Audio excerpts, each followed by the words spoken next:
जरा सोचें कि 25 से 30 लाख लोगों को ना महज चंद मुरब्बा किलोमीटर के रकबे में जमा कर दिया जाए। ये तो वाकई किसी इंतजामी डरावने ख्वाब जैसा लगता है। बिल्कुल। दुनिया के किसी भी और हिस्से में अगर ऐसा कोई तजुर्बा किया जाए ना तो हमें अक्सर भगदड़, गुस्सा और एक तरह की खौफनाक अफरा तफरी ही नजर आती है। लोग एक दूसरे को धक्के दे रहे होते हैं। हाँ, अपनी जान बचाने के लिए या आगे निकलने के लिए। सही। लेकिन हर साल लाखों लोग बिल्कुल यही करते हैं। इतनी ही बड़ी तादाद में एक जगह जमा होते हैं और हैरत अंगेज तौर पर वो एक इंतहाई मुनज़्ज़म, हम-आहंग और पुरसुकून अंदाज में हरकत करते हैं, जो कि अपने आप में एक मौजज़ा है। बिल्कुल। तो चलें इसका तफसीली जायजा लेते हैं।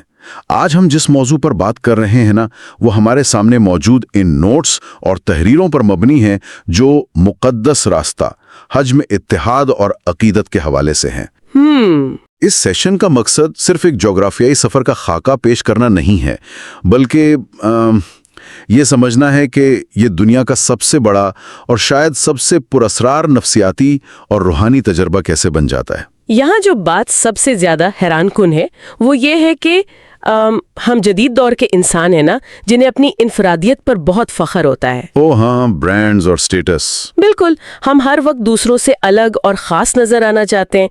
मगर जब हम इस मुक़द्दस सफ़र को देखते हैं जो कि इस्लाम का 5वां सुतून है, तो यहाँ इनफरादियत मुकम्मल तौर पर पिघल कर ख़त्म हो जाती है। यानी वो जो हमारी एक समाजी पहचान होती है वो मिट जाती है। बिल्कुल।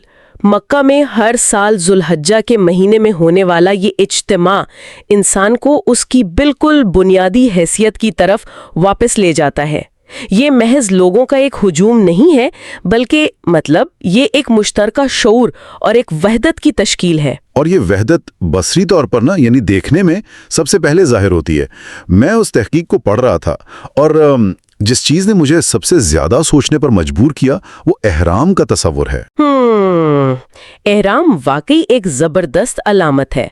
मतलब आम दिनों में जरा सोचें, हम किसी मीटिंग में जाने के लिए कितनी देर तक सोचते हैं कि क्या पहनना है। हमारे कपड़े, हमारी घड़ियां, ये सब दुनिया को बताते हैं कि हम कितने कामयाब हैं। हाँ, वो हमारी एक तरह की समाजी ढाल होती है। बिल्कुल। लेकिन मक्का की हुदूद में दाखिल होने से पहले ही वो सब कुछ छीन लिया जाता है।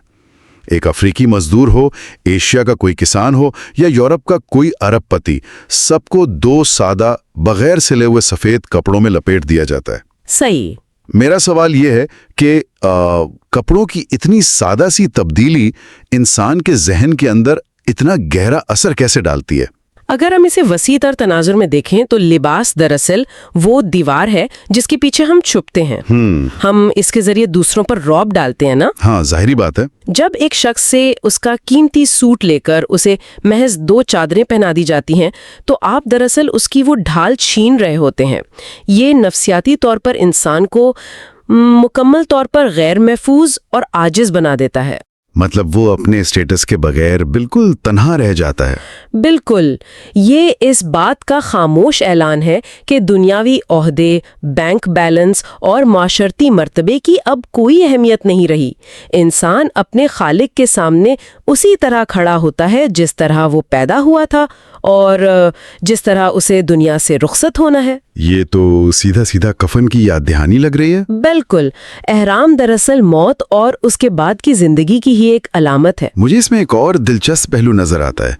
जरा सोचें, आपको एक हफ्ते तक ये सोचना ही ना पड़े कि आप कैसे लग रहे हैं या दूसरे आपके बारे में क्या सोच रहे हैं। ये समाजी दबाव से कितनी बड़ी आजादी है ना। हाँ, ये एक तरह का दिमागी सुकून है। लेकिन नोट्स पढ़ते हुए मुझे ये भी एहसास हुआ कि एहराम सिर्फ कपड़े बदलने का नाम नहीं है।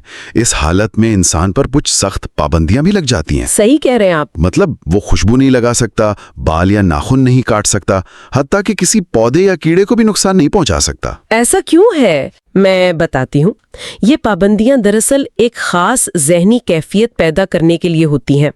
जब आप अपने जिस्म के एक बाल को भी नुकसान नहीं पहुंचा सकते ना, तो आप अदम तशद्दुद और इंतहाई हसासियत की हालत में चले जाते हैं। हाँ, यानी आप अपने इर्द गिर्द की हर चीज का एहतराम करने लगते हैं। बिल्कुल, यहाँ तक कि फितरत के मामूली जर्रे का भी। एहराम की ये हालत हाजी के जहन को उस भारी जिस्मानी और जज्बाती मशक्कत के लिए तैयार करती है जो आगे आने वाली है। آپ نے اپنی انا کو مار دیا ہے، اب آپ اس بڑے ہجوم کا حصہ بننے کے لیے تیار ہیں۔ اور وہ اگلا مرحلہ مسجد الحرام میں داخل ہونا اور طواف ہے۔ جی، خانہ کعبہ کے گرد 7 چکر لگانا۔ یہاں بات واقعی بہت دلچسپ ہو جاتی ہے۔ اسے پڑھتے ہوئے میرے ذہن میں سمندری طوفان کے مرکز کا خیال آیا۔ طوفان کا مرکز؟ یہ تو بڑی دلچسپ تشبیہ ہے۔ ہاں، مطلب باہر کی دنیا کتنی ہی شور مچاتی اور تیزی سے گھومتی ہو، لیکن جب آپ اس طواف میں شامل ہوتے ہیں تو کعبہ اس خاموش اور ساکن مرکز کی طرح محسوس ہوتا ہے۔ بالکل۔ اور لاکھوں لوگ اس کے گرد ایک متوازن حرکت میں ہوتے ہیں، لیکن مجھے یہاں ایک الجھن ہوتی ہے۔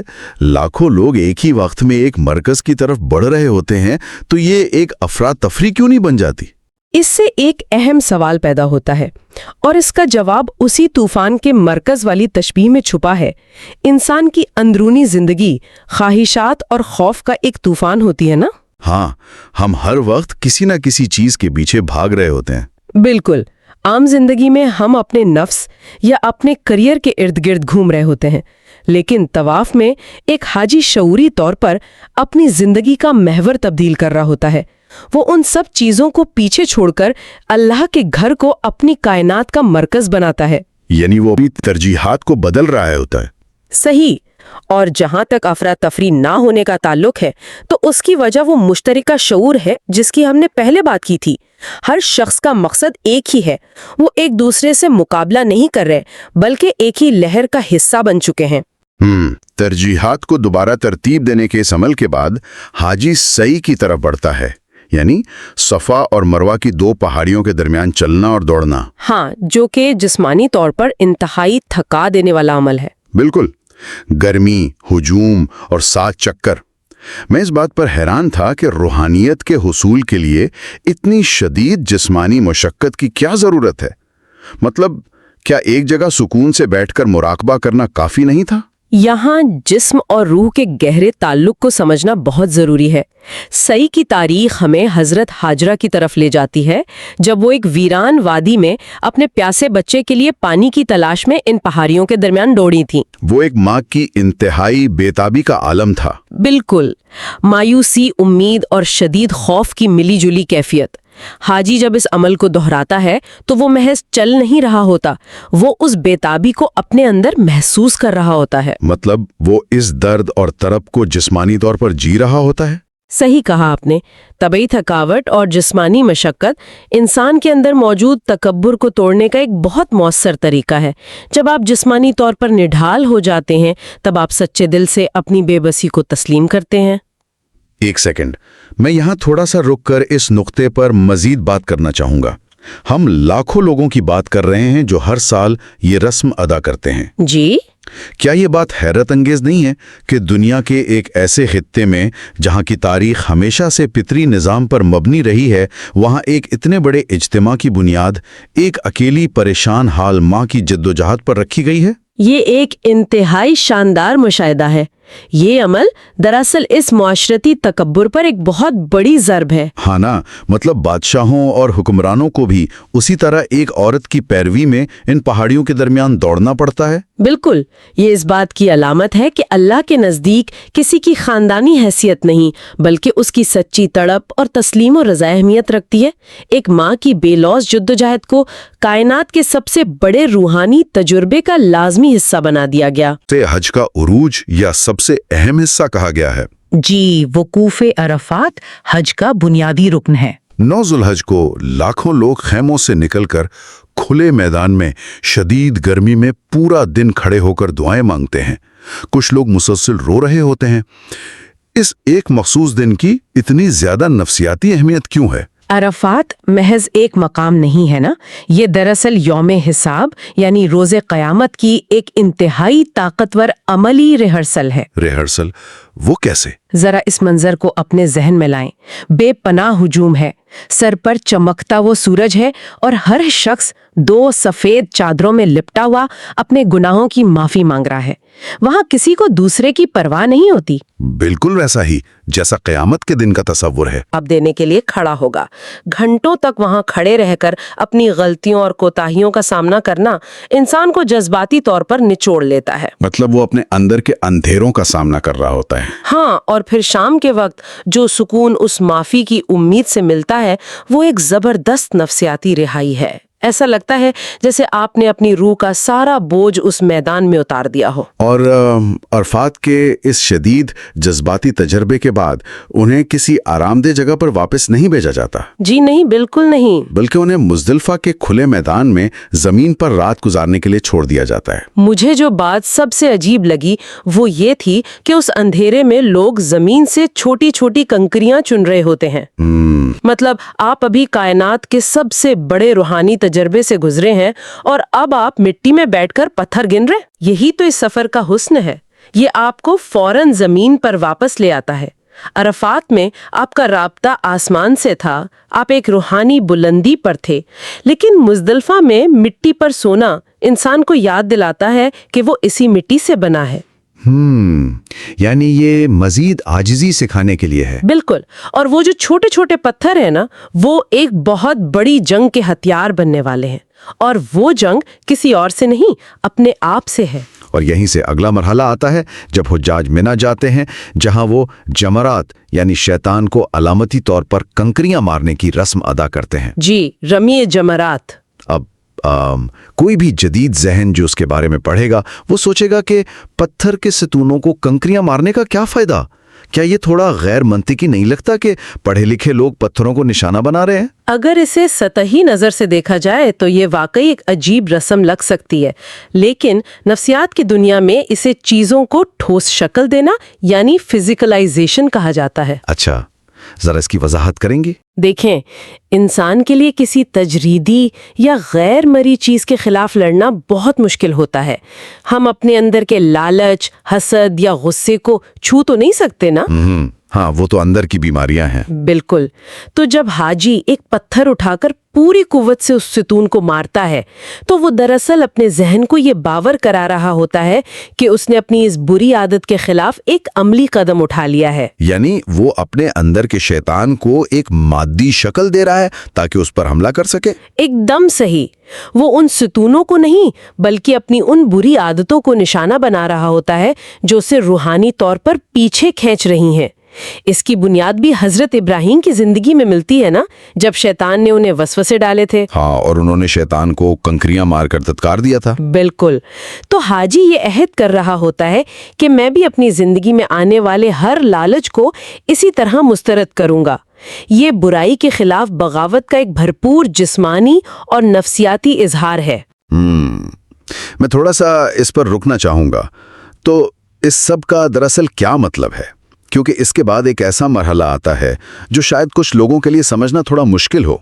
आप कुर्बानी की बात कर रहे हैं? जी बिल्कुल। हमने देखा कि अरफात का सुकून है, तवाफ का मुराकबा है और जमरात का वो गुस्सा। इन तमाम लतीफ़ मराहिल के बाद इस तवील सफ़र का इख्तिताम एक जानवर की कुर्बानी करने पर होता है। आज के दौर का इंसान सोचेगा कि रूहानी बुलंदी के इस तवील सफ़र को खून बहाकर क्यों ख़त्म किया जाता है? ये तो पिछली तमाम चीज़ों के मुकाबले में थोड़ा खशिन या सख्त अमल महसूस होता है। ये एक बहुत अहम और अक्सर उठाया जाने वाला सवाल है। इसको समझने के लिए हमें एक बार फिर इसके पीछे छुपे इस्तिआरे को देखना होगा।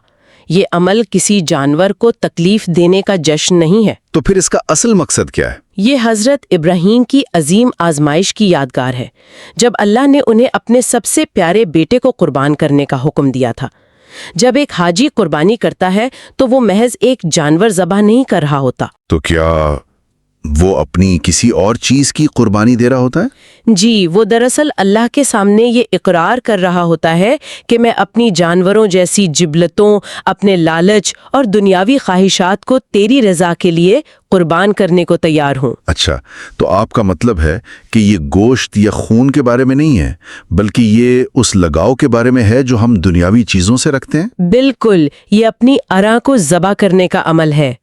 कुरान भी तो वाज़े तौर पर कहता है ना कि अल्लाह को इन जानवरों का गोश्त या खून नहीं पहुंचता, बल्कि इंसान का तकवा पहुंचता है। वाह, अपनी अना को ज़बा करना, ये एक बहुत ही गहरी सोच है। और शायद इसीलिए उस कुर्बानी के फौरन बाद मर्द हज्जाज अपने सर के बाल मुंडवाते हैं और ख़वातीन अपने बालों का एक छोटा सा हिस्सा काटती हैं। जी, हल्क और कसर। اگر ہم عام زندگی کو دیکھیں تو ہم اپنے بالوں پر کتنا وقت اور پیسہ خرچ کرتے ہیں نا، یہ ہمارے حسن اور فخر کی نشانی ہوتے ہیں۔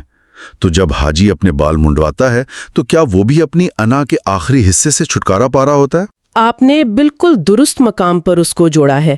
بال منڈوانا محض ایک ظاہری رسم نہیں ہے، یہ ایک نئے جنم کی علامت ہے۔ نیا جنم؟ ہاں، ہم نے دیکھا کہ انسان احرام پہن کر اپنی پرانی شناخت مٹاتا ہے نا، اور اب بال کٹوا کر وہ اپنے پرانے گناہوں اور دنیاوی تکبر کو مکمل طور پر اپنے جسم سے الگ کر رہا ہوتا ہے۔ یعنی وہ اپنا وہ سارا بوجھ وہیں اتار دیتا ہے؟ بالکل۔ جب انسان وہ بال کٹتے ہوئے دیکھتا ہے تو وہ محسوس کرتا ہے کہ اس نے اپنی پرانی داغدار زندگی کو وہیں دفن کر دیا ہے۔ اب وہ ایک نیا انسان ہے جس کی روح عرفات میں دھل چکی ہے۔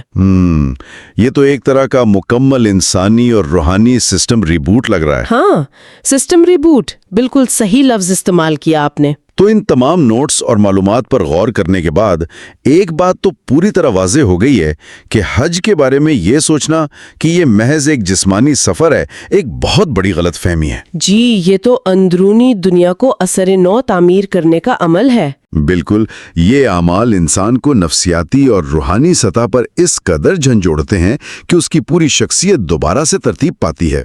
اور اس سب کا اصل مقصد یہی ہے نا کہ حاجی جب واپس اپنی عام زندگی میں لوٹے تو وہ پہلے والا انسان نہ رہے، وہ اس مساوات اور عاجزی کو اپنے ساتھ لے کر جائے۔ واقعی یہ بات بالکل واضح ہو چکی ہے کہ کس طرح یہ مقدس سفر ایمان کو مضبوط کرتا ہے۔